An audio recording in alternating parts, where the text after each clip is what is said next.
It's about 8:59, basically 9 o'clock at night. And actually, it's about 65 degrees, but without wind, it's not so bad. Today, we didn't have a great day. We didn't really have a lot of rain, but it just looked like crap. We actually had the heat on half the day, and it's June 15th. So far, since I would say in the last month, we had literally like 2 days that were really warm that you would say, wow, the summer's coming. Otherwise, we've had nothing but just crappy weather. I don't even understand it. It's like, come on. When are we going to have good weather? We were already in the pool last year. And it's so cold that we're not even thinking about getting in it yet. It looks like next week we're going to have really hot weather. Not this week, next week. So that's the end of June. I mean, that's crazy. I remember during COVID, we had like a year, I don't know if it was the first year, the second year, it was a little cool and we didn't go into the pool till like the beginning of July. But ever since then, we've been going in the pool probably early to mid-June. And man, we haven't had any great weather for that. Man, what a day. I still have to make the video with the free things I'm going to give away to you guys. It's probably going to be like 3 or 4 things. It's going to be, a Switch controller, not by Nintendo, but by 8-Bit Do, I believe it is. I also have some cute Switch cartridge holders. One I think looks like a little toaster that holds 2 that pops up. I also have an acrylic case that holds some that I don't use. I'm not going to give that stuff. I'm not going to sell that stuff. I'm going to give that stuff to you guys. As long as you're a subscriber, when I make the video, as long as you leave me a comment on what you're looking like, which item you would prefer, I'm just going to pick somebody. And since I don't have a lot of comments, there's a very good chance that if you leave the comment on what you want, you're going to win it. All I ask for is you live in the lower 48 states because it's easier and it's cheaper. But it's not only that it's cheaper to ship, it's also easier. Out of country, like I tried to ship out of country a few times. I had to go to the post office. I didn't understand the address because unlike in the United States where you have city, state, zip code, even where my mother-in-law lives in Portugal, it's so different that I get things messed up. So I don't want to ship out of the country for that reason as well. What I may do shortly is do a few giveaways with digital codes, because then I could give somebody, it don't matter where they live in the planet, as long as the digital code will work for like Nintendo or the PlayStation, they could win.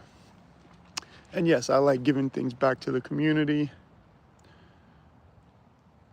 I plan on one day doing more than just giving, I consider these toys away. Even I'm going to do some RC car giveaways shortly too. But I plan on doing, way better things than that. Like I follow somebody on Instagram and YouTube, I think his name is Jimmy Dart. He has such a big following, but he'll go into like, a neighborhood where he finds some either homeless people or people who are in need. And he puts a GoFundMe up, and in like 24 hours, he raises like 50 grand, 100 grand. It's beautiful what he does. He really helps people in need. And there's a few people like that, but he's the best. There's somebody else who does something similar, but I don't like his attitude. It's cocky. You could tell he does it more for YouTube views than anything. But Jimmy Dart, you could tell he's just like a great guy. And that's also, like I said, one of the shows I want to do. So I want to do giveaways for toys for just, people in the community, but I would really love to help people who need it in the future. That's not going to be anytime soon. That's way out of my budget and everything right now, but that's something that I would want to do down the line. I don't live in the Bronx anymore. When I lived in the Bronx, I used to help people ever since I was a kid. I remember one time being 7, 8 years old, walking back from the avenue, and I saw a homeless guy. I think he was the homeless guy that was there up until not long ago. His name was Rob. They called him Black Rob. And he literally was the homeless person on 241st for like 3 decades, maybe longer, 4 decades. And I went and gave him some food. I remember at like 8 years old, my mom bringing me back to give him some food and some money. He was a nice guy. You could just tell there was, there was something that wasn't working in his brain. And those are the people you feel so sorry for. Like, it wasn't like he was a crackhead and he was out there. I mean, maybe he did end up doing drugs eventually, but when you're homeless and you have no family, it's heartbreaking, especially when you have something wrong and you can't even like help yourself, man. Meanwhile, our government will give, a few $1 trillion to other countries, and yet you have homeless people and people who can't even get the medication they need. Man, don't get me wrong, I love our country, and it's probably the best one, but that doesn't mean we can't get better. Like my mother-in-law, she has free health care in Portugal, but sometimes it takes her so long to see a doctor that if it was major, like when her husband had cancer, my father-in-law, and he died of cancer, they had to go to a private doctor because the doctors, the free ones from Portugal would take like 6, 8 months. When you have cancer, you're dead by then. So it does have its drawbacks. Then again, where my mother-in-law lives, everything is so cheap there. I mean, even the hairdressers where I live over here, they're making 6 figures a year, multiple times over. Everyone over where my mother-in-law lives in Portugal, they're making, $8 a haircut. You go to dinner and dinner's like $10. Like, the money's just completely different. As long as you're making good money in the United States, I guess you're okay. Unfortunately, you could be making good money your whole life, and then at the very end, something happens, and it could get ugly. They should have something to fall back on. Like I said, let's stop giving these other countries trillions of dollars and help. If we could give these countries, multiple countries, that kind of money, then that means we could literally take care of the people we need to in this country. We also have to work on the welfare system. I don't mind people on welfare, but I don't think you should be allowed to have multiple kids. I think if you go on welfare and you have 1 kid, if you decide to have 6 more, that's on you. That shouldn't be on the government, and it shouldn't be on the taxpayers. My wife and I only have 1 child, and we do pretty well. But we were worried about who's going to watch him, this and that, and all kinds of other things. Growing up in the Bronx, I had a neighbor, and it was funny because I heard my dad talking about it when I was little. Every time they had a kid that turned like 14, 15, just as they were getting old enough, the mother had a kid again. We never saw the boyfriend around, and that happened for like 2, 3 generations. They were literally like 14, 15 years apart. And my father would explain to me, look, that's how they stay on the system. You don't have to work. Keep having kids every 14 years or so, 15 years, and you're good to go. And that's not right. That's something that should be stopped. It's one thing if you have 3 kids and you go on welfare, but it's another thing if you have 1 and you go on welfare, you stay on welfare, and then you have multiple other kids. That shouldn't be. And while we opened up a can of worms, the projects also shouldn't be handed down. When I grew up in the Bronx, one of my first girlfriends lived on 174th Sedgwick houses over there. And everybody, including her, had hand-me-down project houses. Like, they lived there, their grandparents lived there, they died, gave it to their parents, they died, gave it to their kids. That's not the way projects should work. Projects should work, you're down and out, you need help for a few months, a year, but it shouldn't be where people hand it down to family members. I mean, you didn't buy it. Like, that doesn't even make sense. It's not like a condo you bought. You shouldn't be able to hand it down. And then there's people who really need it and they can't get it. And then you know why people are mad at the system, because the system, that makes no sense.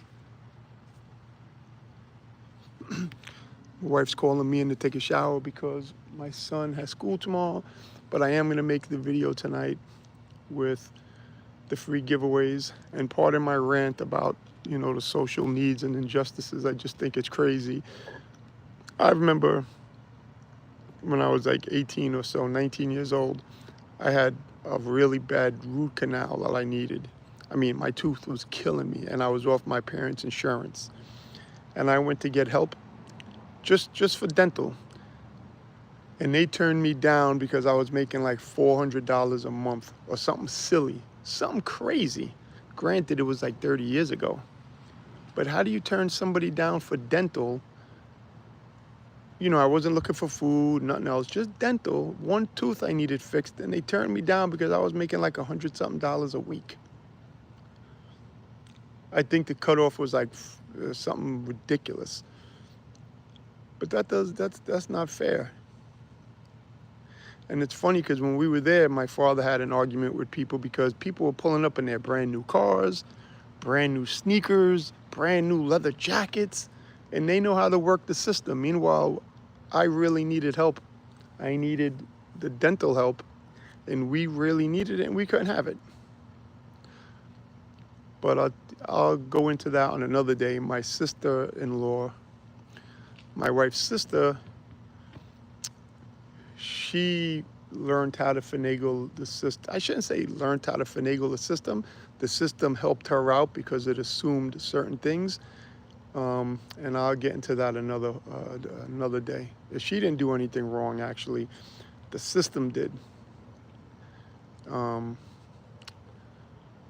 Yeah, like I said, sorry about my rant. It's just crazy that people who actually need help, I even see people online, cancer patients needing medicine, and one person I follow on Instagram, they needed more pain meds, and the insurance company denied him. Meanwhile, the doctor ordered it for him. He had cancer for 4 years, so I guess his body's becoming less, like he needs more pain meds now for it to work. And the insurance company denied him and said, no, we don't, even though the doctor said you need this, we're telling you no.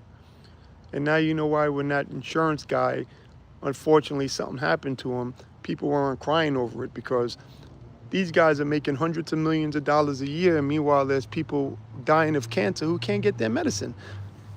I mean, how do you even sleep with yourself at night? I couldn't. I mean, they shouldn't even be making that kind of money. What CEO needs to make hundreds of millions of dollars, even $50-60 million a year? Who needs that money? Like $1 million or $2 million a year tops supplies you with everything you need in this world. And I mean, and that's an overabundance, but I'm just telling you, like, that I could understand to an extent. But when you're doing 40, 50, 60 million plus, but yet you have people who can't get their medicine, yes, they have a right to be mad. I'm out of here, people. My wife's gonna yell at me. I know this is usually a fun channel. We talk about RCs and video games, and my video later will be about the free things I'm giving away again for video games for the Switch. Sometimes you just go down a rabbit hole, and I look towards you guys as kind of friends. I use social media the way it should be used. You guys are like my friends. Even though you're not here, I talk the same way I would to my friends. All right, look for that video, even if it's later tonight, about the free giveaway on the Nintendo stuff. June 20th or the 21st, I think I gotta pick a winner on the RC cars with the lights on top. Look for a video if you want those, because I'm sure not many people left comments, so you'll probably be a winner if you left a comment. I'm going inside. I'll talk to you guys later. Ciao.